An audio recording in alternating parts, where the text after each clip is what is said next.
Hello, welcome to your Online Strength Coach podcast, episode 36. How far can we go?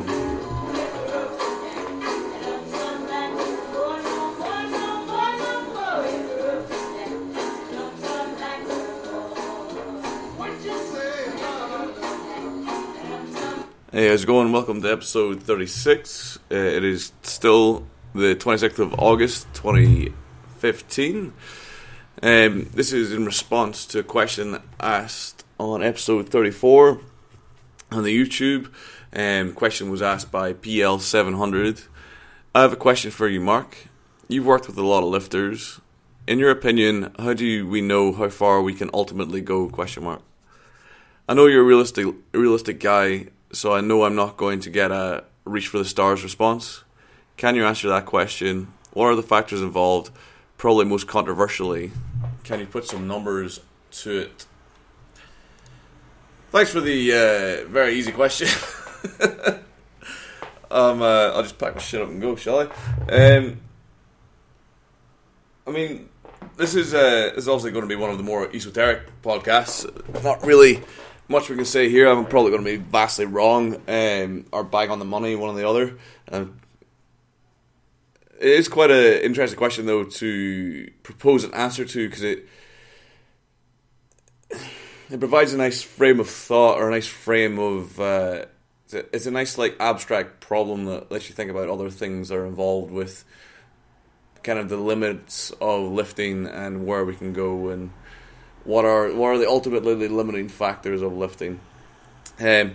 First of all, from a preferential experience, probably the biggest, there's a few factors on this thing.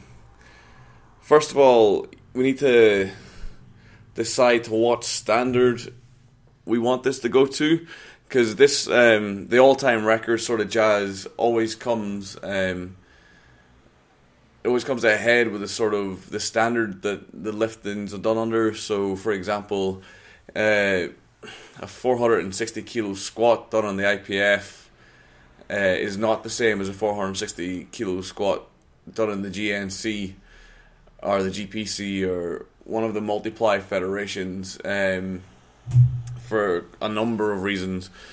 The level of equipment that's allowed to use, so single ply versus double ply versus triple ply versus unlimited ply, drug testing, the lack of, or the strictness of the drug testing, and whether there is any drug testing done, whether the drug testing is actually done to a decent standard, whether random testing is done. These all affect what's possible for lifters. Other factors, the judging is a massive factor within powerlifting. You'll get away with lifts that, some federations will allow you to depths that other federations won't. Some federations will allow bench presses that other federations won't. Some federations will allow deadlifts, some federations won't. Some federations use deadlift bars that have extra whip, so they break from the floor before a stiffer bar would do. That has an effect.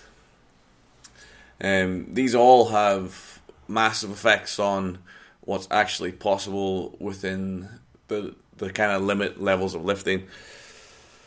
So, that in itself completely muddies the waters and almost makes this the shit bit about powerlifting.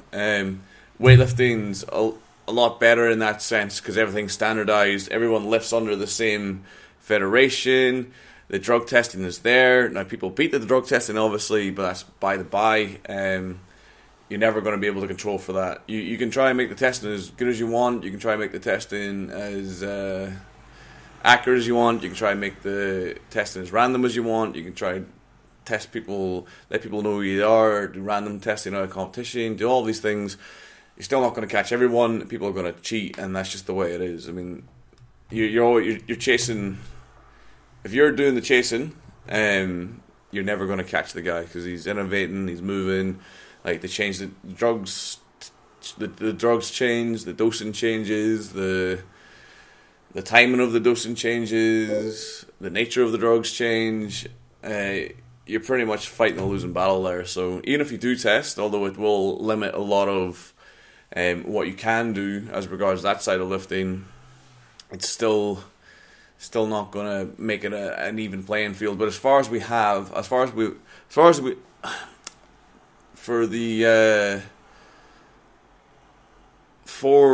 sports that we have, weightlifting is by far the best when it comes to providing a level playing field for people to judge themselves against what people have done in the past. The all-time snatch record was 216 by Krastev. I got that right. And then 217 was snatched in the Iranian Nationals by Badad Salami. He did 214 in the World Championships. Clean and jerk, 266.5 by Taranenko. Since the change in the weight classes, 265 by the big Iranian guy. I can't remember his name. I'm going to sound like an absolute retard here. Complete legend. I can't remember the guy's name. If you listen to it, you know what you're talking about. Snatch 212, clean and jerk 265. Gold medalist in the 2004 games. You know what I'm talking about. I honestly, his name slipped my mind. Within weightlifting, we certainly have an idea of what's possible in competition setup, or at least there seems to be a level in the open weight category. It seems to be a 215 to 220 snatch. Like, obviously no one snatched 220 in competition yet. It has been done in training, if you believe what you're told, and clean and jerk 265, 270 appears to be where we've got as regards to that. When it comes to powerlift, that doesn't mean that's the limit. We're certainly weightlifting is still, it's a more popular sport perhaps than things like strongman and powerlifting. However, it's still a very niche sport, so we're definitely missing freaks. Like, there's no doubt about it. CJ Cummins, that young kid from America, just shows that kind of case in point. 175 clean and jerk at a 15-year-old kid in the 75 kilo class, or is it 85 kilo class? 77 kilo class, I think. Either way, it's a 15-year-old kid who we'll assume is drug free. I certainly don't see any reason why he's not. He's just a genetic freak, and he's lifting weights that would put him in the A group in the senior men's Olympics. So yeah, it's pretty good. So there's definitely freaks out there that haven't picked up a barbell. So things like Ray Williams, again, will show you a guy who's an American football player and is now probably the best drug-free raw lifter on the planet, and he's been lifting for about 3 years now, squatting 425 kilos. Still looks like it's fresh air. Like, it looks like he's not even trying. 425 was a pretty major equipped squat like 5-6 years ago. Unequipped powerlifting is definitely becoming a lot more popular than equipped lifting has ever been. Certainly, if you look within the UK, anyway, membership of the GBPF is climbing rapidly. Unequipped nationals are massive.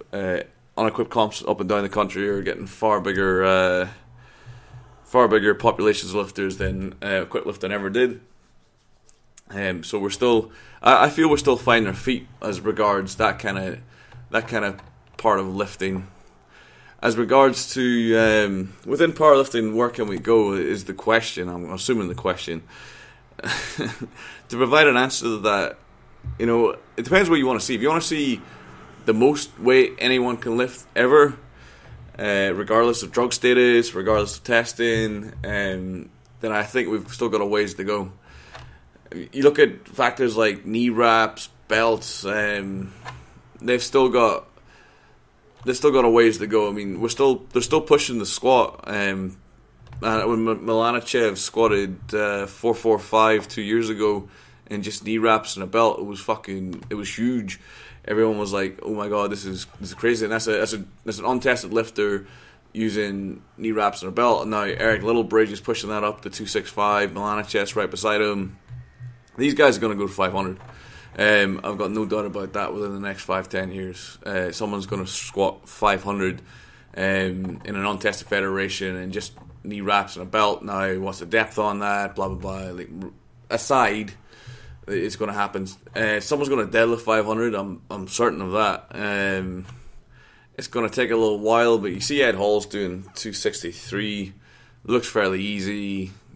Guy's he's not even a belt, I think, when he did that. Well, assume he's in a belt only, let's say, with straps or whatever. You know, they still got more to give. You know, he's going to go to 470. No question. He's going to go to 470. And probably above. So, like when Andy Bolton broke 1,000 pounds, 454, people thought it was unreal. That anyone's ever deadlifted, blah, blah, blah. You know, it's a fucking good lift, and it's still one of the heaviest, if not the heaviest, powerlifting standard deadlift that's been done. I know you got the Benny Magnuson 460, whatever the fuck, 460 dead. I mean, but it's not a competition. It's expo weights. Like, are those weights what they say they are? Probably, but you can question it. You know that they weren't calibrated, as far as I know. And plus, he's only doing that lift on the day. He's not weighing in. He's not doing this. He's not doing that. I mind you, Andy Bolton didn't exactly weigh in, but he didn't exactly have to make weight. The guy's like 160 kilos. But you know, Andy Bolton did a squat, did a bench press, you know, heavy squat, heavy bench press before he hit that 454, and his preceding deadlifts, his 457 that he did. So those are all incredibly impressive lifts, and to my knowledge, they're still the heaviest powerlifting standard deadlifts that have been done. But if we want to go to the strongman for the deadlift, you know, the belt, the straps, as much gear as you can fucking take and live, then we're going to hit 500 at some stage. There's no doubt about it. We're going to do it. Bench press, again, talking multiply suits. To be honest, I don't really care. When I talk about this shit, we'll say it's preferential, but I actually don't give a fuck what people do in multiply suits. I have no interest. I can respect that the guys are strong. I mean, anyone can respect that shit, but you know, why you don't need the suit, so why wear it? But that's my opinion on the matter. Respect that the guys are still strong as fuck. Either way. But yeah, raw bench, I'll speak to because I don't really give a fuck about shirted benching. Raw bench, I reckon we've seen Eric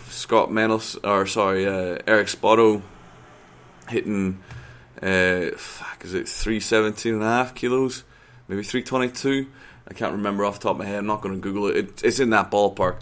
We're certainly going to see that advanced. There's no question about that. Will we see 350? I don't know. We might see 350. We're certainly going to see 330, 335. It's definitely going to happen. You've got Krill, the Russian, hitting 315 like a speed weight. You know, that guy's going to be hitting big lifts. He has a nice little pause, you know. Pauses at his chest, which is quite nice. But yeah, these guys are going to hit 330, man. It's going to happen. Will we see 350? I don't know. Maybe it's a bridge too far. But, you know, as more people get involved, you know, are the people capable of benching 350 on the planet? No question. There's 7 billion people. There's no question someone can squat 500. There's no question someone can deadlift 500. There's no question someone can bench 350 raw. They just don't powerlift. They do something else. How many people do powerlifting on the planet? 1 million, 2 million, if that. Even if you say it's 100 million, which is a wild overestimation, we're still only capturing, you know, 0.0001% of the population. There's no doubt there are people capable of these lifts on the planet that are living right now. Like Ed Hall's not the strongest guy that ever lived. He's the strongest. He's the guy who's deadlifted the most. He's the guy who's lifted the most in certain aspects. You know, Zydrunas Savickas isn't the strongest guy who's ever lived. He's the guy who's lifted the most weight. But without question, there's been people who are genetically better than him that haven't touched a weight in their life. I would venture that quite confidently. What I've seen, I mean, what's possible drug-free? I don't know. I know what I've seen drug-free. I've seen a 320 squat done drug-free. I've seen a 210 bench press done drug-free. I've seen a 335 deadlift done drug-free. That I know for a fact the guy who did it's drug-free. I know there's guys who lifted heavier than that out within the IPF that are tested, but I can't say they're drug-free because I don't train with the guy, I don't know the guy. Those people, I can't say those records are drug-free. I know they're tested, I can say that, but I can't say confidently that the person who did those records is drug-free. So unless you train with a guy and you know them, it's very difficult to say. You can infer, you can do this, you can do that, but it is what it is. People do what they do in the confines of their own lives and their own in the privacy of their own homes. If they choose to do that, I'm not going to judge. It is what it is. If you do steroids in a test federation, you're a fucking douchebag. That much I know. But I can't say who and who isn't doing that. If you use steroids in a non-test federation, that's sweet, all good. You're not cheating. But if you do take steroids within a federation, you're cheating, son of a bitch. But that's an opinion, okay. And not answering the original statement. I mean, certainly, what's possible within the raw lifting within a drug tested federation. Well, we've already seen a 425 squat, so that's possible within a drug test federation. That's going to go up. God knows what Ray Williams can hit. That guy can hit 335, 435, 440, 450. We will see 1,000 pounds unequipped drug tested squat. It will happen. It might not happen in the next 10, 20 years, but I'm pretty confident that's going to happen. Drug free bench press. Will we see 300 kilos? I don't know. Certainly we see guys like Frederick Smuller, if that's how he pronounces his name, the Finnish guy, pushing 270 in the IPF unequipped, which is fucking phenomenal. We'll certainly see 280, 290 be done within the IPF, I reckon. Deadlift, will we see 400 kilos? We may have seen 400 kilos. I know there's that Polish 93 kilo lifter who's done 371. Which is fucking phenomenal. What will we see? I don't know. Like, guys get born with leverages. Shit, I don't know. That's a hard one. We'll certainly see 400. We'll certainly see north of 400 in a tested federation at some stage. 410, 420 raw. We'll certainly see that. And we may have already seen it, to be honest. Deadlift's not my favorite lift, so not really one I pay a hell of a lot of attention to, other than trying to get my own shitty deadlift up. But yeah, we'll definitely see 400 plus, I reckon. Within weightlifting, will we see people push the envelope? Possibly. I can't really speak to that, to be honest.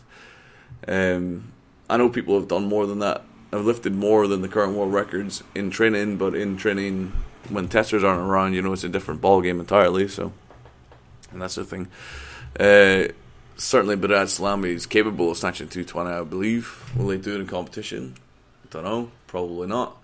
So it's hard to say, because ultimately the limiting factors are if you get the person with the right genetics involved in the sport, and then you get the person with the correct genetics involved with the correct coach, and then the correct coach and the athlete together produce results that we thought weren't even possible.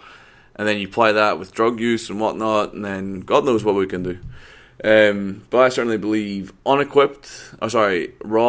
lifting, untested, we'll certainly see 500 reps about squat.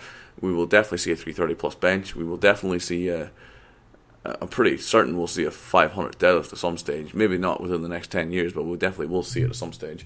Within unequipped tested lifting, I reckon a 1,000 pound 454.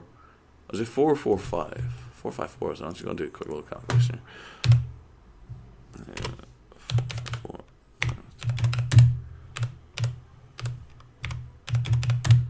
Yeah, so 454. We'll certainly see that squatted, I reckon, in a tested raw federation. Bench press, we'll definitely see a 280 or 290. I don't know if we'll see 300 in a tested raw federation, but we'll certainly see a 280. Deadlift, I'm sure we'll see a 400 plus. Like I said, that's probably not the limits of what's possible.